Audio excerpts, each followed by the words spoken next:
আসসালামু আলাইকুম প্রিয় শিক্ষার্থীরা, কেমন আছো? আজকে ফররুখ আহমেদের বৃষ্টি কবিতাটি ব্যাখ্যা করব।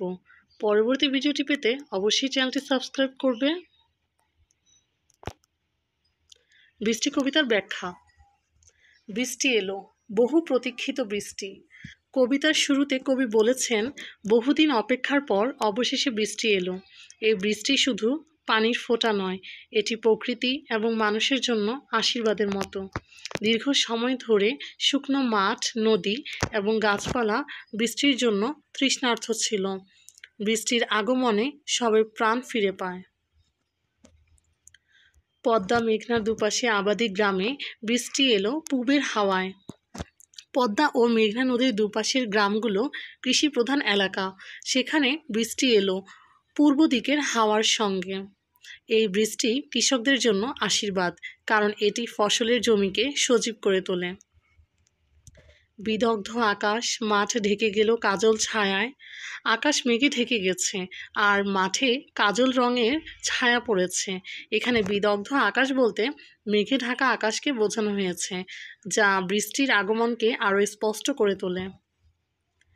বিদ্যুৎ রূপসী পরি মেঘে মেঘে হয়েছে সওয়ার।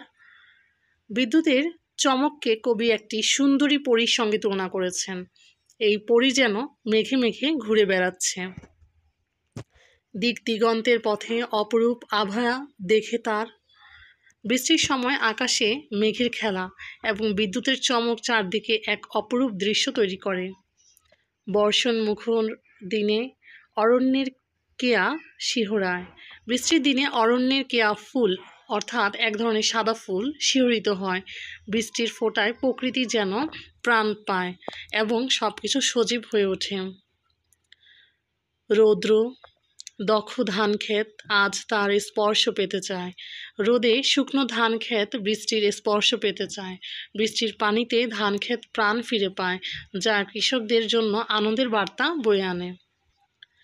নদীর ফাটলে বন্যা আনে পূর্ণ প্রাণের জোয়ার। বৃষ্টির পানিতে নদীর ফাটল ভরে যায় এবং বন্যার জোয়ার আসে। রুগ্ন বৃদ্ধ ভিখারির রগ ওঠা হাতের মতন। দীর্ঘদিন বৃষ্টি না হওয়ায় মাঠ ঘাট শুকিয়ে গিয়েছিল, যেন রুগ্ন বৃদ্ধ ভিখারির শুষ্ক হাতের মতো। বৃষ্টির আগমনে এই শুষ্কতা দূর হয় এবং প্রকৃতি আবার প্রাণ ফিরে পায়। রুক্ষ মাঠ আসমান শোনে সেই বর্ষণের সুর। এই লাইনে কবি বলেছেন যে দীর্ঘদিন ধরে শুকনো এবং রুক্ষ মাঠ যেন রুগ্ন বৃদ্ধ ভিখারির শুষ্ক হাতের মতো বৃষ্টির সুর শুনছে। বৃষ্টির আগমনে মাঠ ঘাট আকাশ এবং প্রকৃতি সবাই যেন বৃষ্টির মিষ্টি সুরে মগ্ন হয়ে গেছে। তৃষিত বনের সাথে জেগে ওঠে তৃষাতপ্ত মন। বৃষ্টির আগমনে শুকনো বন যেমন প্রাণ ফিরে পায়, তেমনি মানুষের মনও প্রাণবন্ত হয়ে ওঠে। বৃষ্টি মানুষের মনে নতুন আশা এবং উদ্দীপনা জাগিয়ে তোলে। পাড়ি দিয়ে যেতে চায় বহু পথ প্রান্তর বন্ধুর। বৃষ্টির দিনে মানুষের মনে নতুন উদ্যম আসে। তারা নতুন পথে যাত্রা করতে চায়, নতুন অভিজ্ঞতা অর্জন করতে চায়। যেখানে বিস্মিত দিন পড়ে আছে নিঃসঙ্গ নির্জন, বৃষ্টির দিনে মানুষের মনে পুরনো স্মৃতি জাগে। সেই স্মৃতিগুলো যেন নিঃসঙ্গ ও বিস্মিত দিনের মতো মনে পড়ে।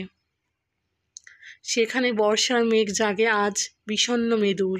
বৃষ্টির দিনে কখনো আনন্দ আবার কখনো বিষণ্ণতা জাগে। বর্ষার মেঘ যেন মানুষের মনে একাকিত্ব এবং বিষণ্ণতার অনুভূতি নিয়ে আসে।